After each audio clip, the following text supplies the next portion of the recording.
You know, the world of diamonds? It's brilliant, sure, but it can also be incredibly turbulent. And right now, a complex web of geopolitics is sending a massive shockwave through the entire industry. Today, we're going to break down exactly how it's reshaping the market as we speak. And it all kicks off with this single, really powerful sentence from the industry's top source, Rapaport. U.S., Israel, Iran war shakes sentiment.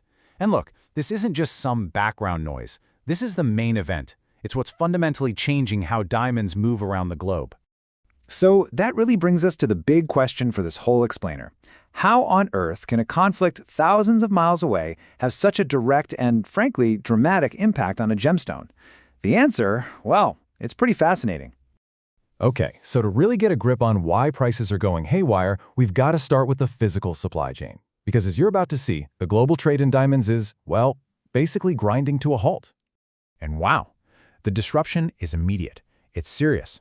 Attacks on Dubai, which is an absolutely critical hub, have brought trade to a standstill.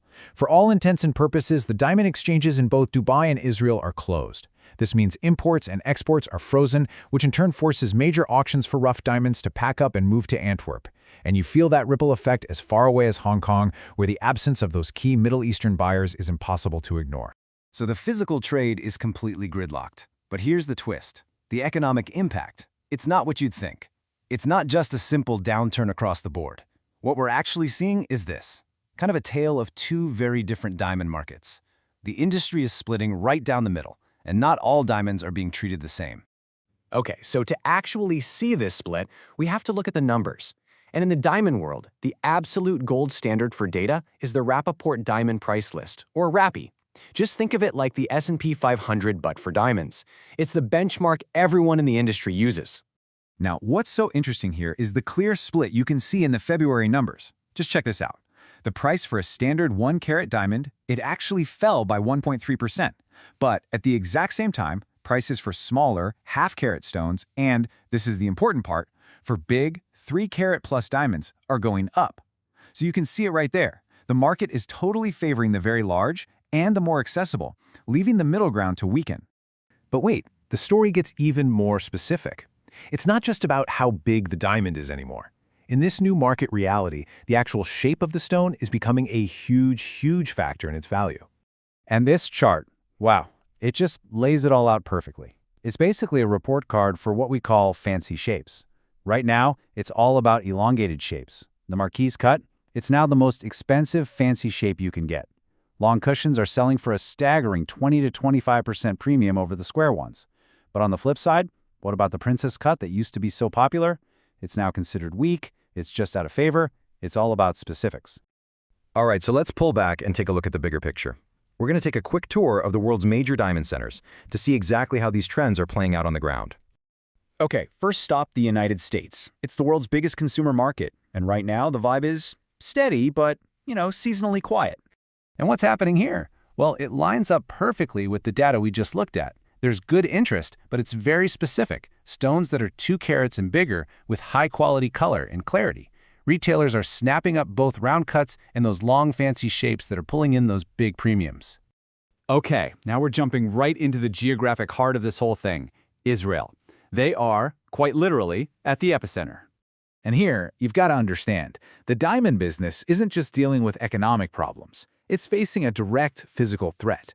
I mean, this quote from the report is just chilling. Missiles are targeting the very region where the Israel Diamond Exchange is.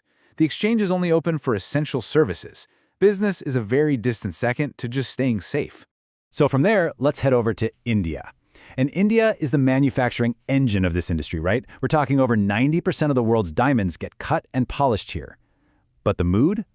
It's all about deep uncertainty. So for India, the #1 worry is all about getting their hands on raw materials. With Dubai pretty much shut down, a major pipeline for rough diamonds into India is just cut off. That creates massive uncertainty for manufacturers. And on top of that, they're feeling the hit on the demand side, with those Middle Eastern buyers missing from the big trade shows. And our last stop is Hong Kong, where recent trade shows, man, they just perfectly captured the split personality of the market right now. On one hand, exhibitors showed up with pretty high hopes, seeing good attendance from local companies. But on the other hand, the reality that set in was a much lower mood, all driven by the glaring absence of key buyers from the Middle East and China. The buyers who were there were serious, for sure, but they were being incredibly picky. Okay, so let's recap. We've seen trade routes completely frozen. We've seen the market split into clear winners and losers. We've seen the shockwaves hit every major hub around the world. So, what's the big picture here? What does this all mean? What is the new reality for the diamond industry? So, let's just boil this all down, shall we? What are the real takeaways you need to know from this volatile new landscape? You know, the really crucial point here is that the old rules, they're changing. We're now seeing large, high-quality stones acting almost like a safe haven asset, a place to store value when things get uncertain. At the same time, the middle market for those common 1-carat stones is getting weaker. It's all about specifics now. Specificity is king. These very particular long, fancy shapes are demanding huge premiums, while poorly cut diamonds are becoming almost impossible to sell. And hanging over all of it is the big one. Geopolitics isn't just a footnote anymore. It's a primary driver of price.